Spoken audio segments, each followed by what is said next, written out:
If you're feeling overworked in your 9-to-5 job, you are probably facing a dilemma. On the one hand, you want to reduce your workload so you can maintain a sense of sanity. But on the other hand, you want to look good. You want to look like a team player. You don't want to look like someone who says no when they get asked to work on something. We think that the thing that makes us look good is whether we say yes or whether we say no. And we have to say yes if we want to look good. But actually, the thing that makes you look good is how you say no. When you learn how to decline extra work in a way that makes you look strategic and thoughtful, you are able to control your workload while growing your reputation. And that's what I'm going to help you with today. Now, to help you reduce and minimize your workload, we have to look at what causes your workload to grow bigger in the first place. And there are typically 4 different things that can cause that to happen. Those things are on-the-spot asks, vague projects, scope creep, and churn. And each of these has a different solution. So I'm going to go through them one by one and teach you how to respond to each one so that it doesn't sabotage your workload. So we're going to start with on-the-spot asks. This is where you get asked on the spot to do a task that doesn't fall within your scope of responsibility. So maybe you're sitting in a meeting with a bunch of cross-functional coworkers, and then everybody realizes, oh, we need to pull some data and send it to the group after the meeting. And that task doesn't have a clear owner. And so someone turns to you and says, hey, do you mind pulling the data and sending it to us? It really grinds my gears when people do this because it feels a bit sabotagey and manipulative to me. I think sometimes people know in the back of their minds that if they ask you to do something and they make the ask in front of a group of people, you're going to feel pressured to say yes to it. And often they will describe it as if the thing you're being asked to do is super quick and super easy. And so much of the time, it ends up being complicated and eating up your time. And now you're in a situation where you kind of have this lose-lose dynamic. You either say yes to something that's going to add to an already full workload, or you say no to it, and then you risk looking like you're not a team player. The solution to being put on the spot in this way is to decline the task in a way that makes you look like a highly focused, highly strategic leader. So if someone says to you, hey, do you mind taking that on and sending it to the group? You should respond by saying something like, my team is heads down on some high priority, time-sensitive work right now. Does anybody else have immediate capacity to own this task? When you say this, you are declining the task without actually saying no, and you're declining it in a way that makes you look strategic because you're not coming in and saying, sorry guys, I can't do this. You're coming in and saying, I have very important things that are taking my focus right now. Is there someone else who can own this deliverable? I call it a soft no. You're saying no without actually ever saying no. Now, I want to give you a quick bonus tip and a backup plan because when you get put on the spot and asked to do something in a meeting, it might be hard for you to remember to say this, and you might need to practice before you get comfortable responding in this way. So if you need a quick, easy, safe backup plan, all you have to do is say, let me look at my capacity and circle back with you. That way, you're not giving them a yes, you're not giving them a no, you're just buying them time. And then after the meeting, you can send a note saying, hey, it's looking like we're heads down on some time-sensitive stuff. Can someone else take this one on? So that's a really great thing to do if you get overwhelmed in the moment and you need something quick and easy that you can say to wiggle out of you having to say yes to that deliverable. Okay, so bucket number 2 that can increase your workload are vague projects. And I'm laughing because I have so many memories of leaders being like, hey, can you give me a growth plan for random vague thing that they haven't fully thought through? And you can just feel when they request it that it's going to be a nightmare because they haven't spent time actually thinking about what they want from you. And then you're left guessing what they want. And then you start working on something. And then the amount of work explodes because as you start working on it, they start telling you that you're not going in the direction that they intended, but they never defined the direction in the first place. Now, in situations like this, it's very tempting to blame the leader and be like, okay, they didn't give me a clear ask. And yes, that's true. In many ways, it is their fault. But something that I realized that really helped me get ahead in my corporate career is I'm never going to blame the leader. I'm always going to make it my job to make sure that the thing that they're asking me to do is clear.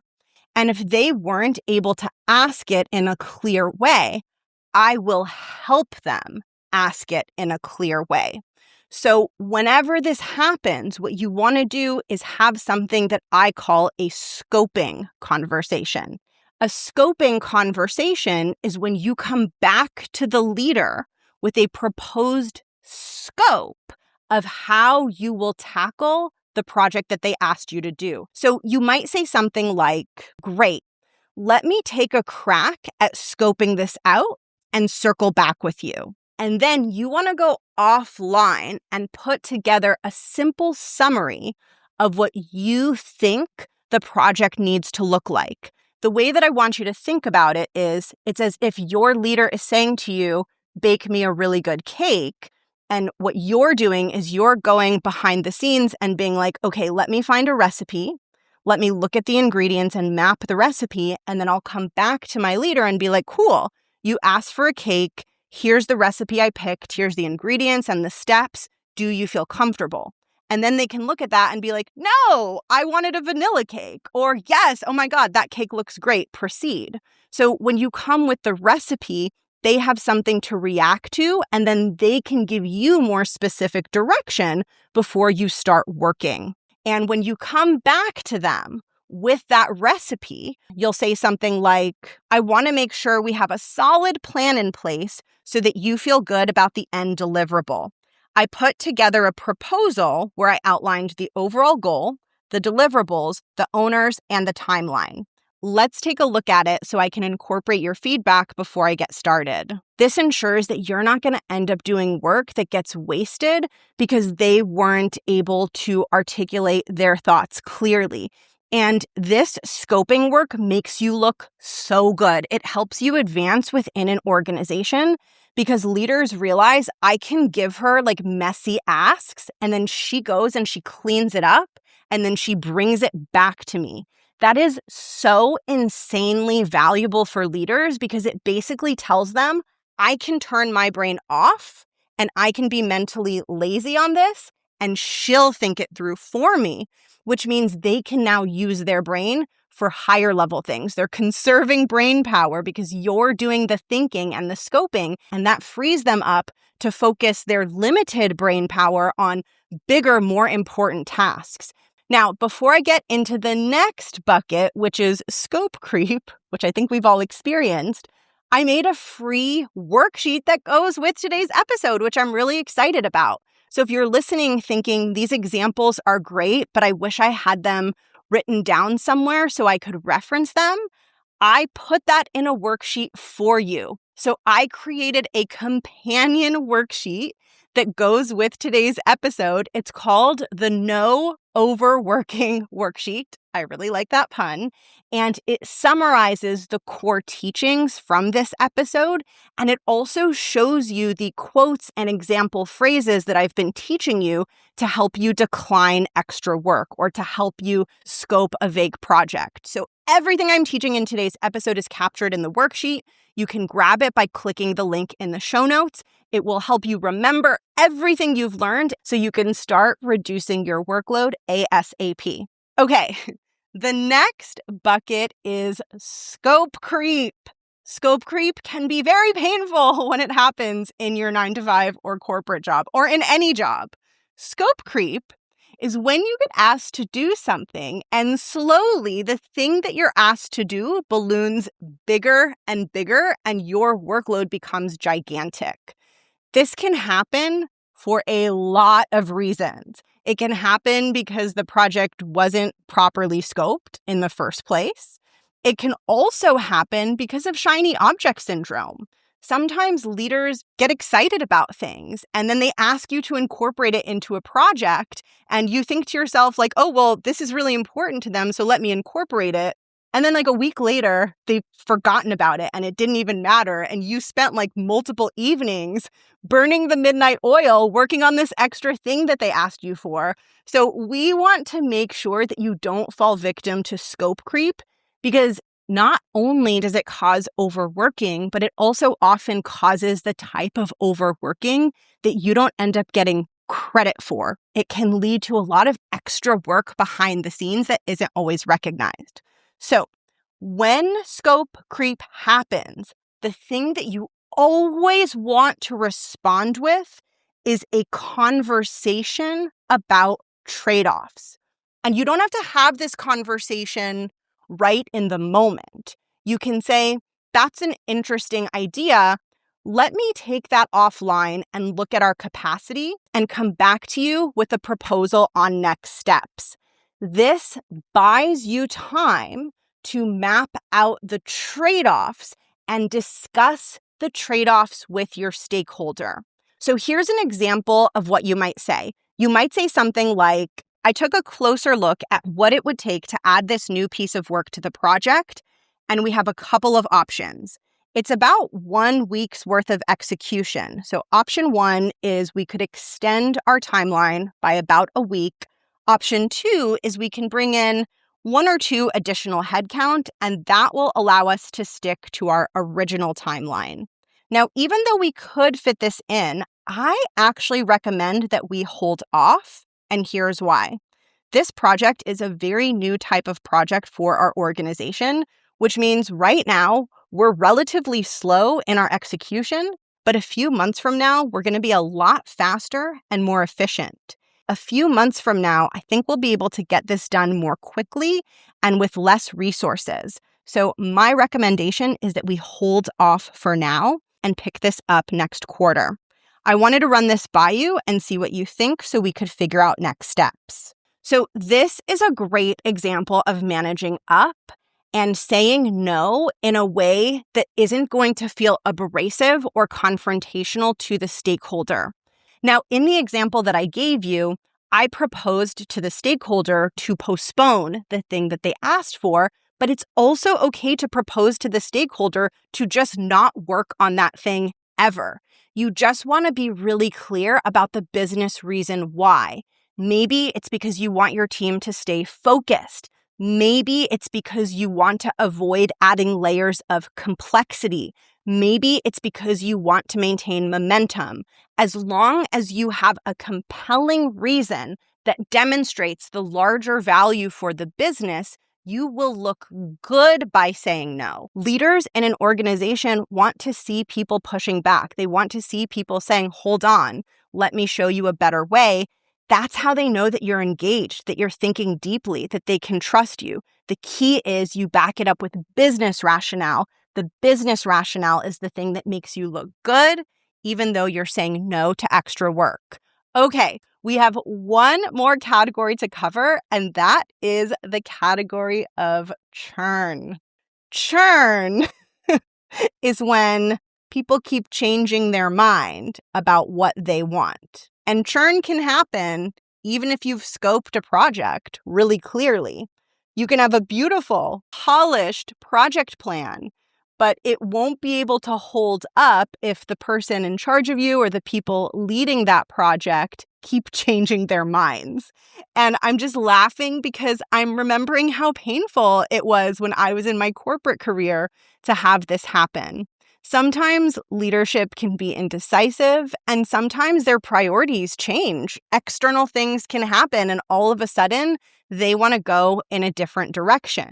The problem is this can multiply your workload like crazy, right? So they'll say something like, hey, can you design a marketing plan based on a large budget?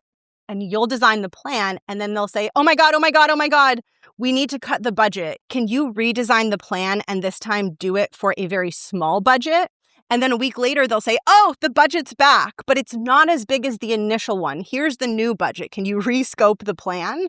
And now you've done 3 rounds of work for something that should have been one single deliverable. So the answer to minimizing this pattern as much as possible is to help leadership focus and make decisions. So when leadership asks you to do something and your spidey sense is telling you, I feel like they're going to change their mind, or maybe you've worked on something and now they have changed their mind and your spidey sense is telling you, I feel like they're going to change their mind again after I work on this. If that happens, you want to respond to them and say something like, got it, that's an interesting direction. Are we feeling firm that we want to commit to that, or do we want to stay flexible in case our goals change? So what you're doing is you're explicitly asking them, are we in decision mode or are we in exploration mode? So there's one of 2 ways that they'll respond. They might say, you know what, that's a good question. We are exploring and we might change our mind on this. So if they say that, that's a good thing because you've surfaced the churn and the thrash before it started actually impacting your workload. And you would respond by saying, great, if right now we want to remain flexible, my recommendation is I'll put together a simple, high-level version of the plan.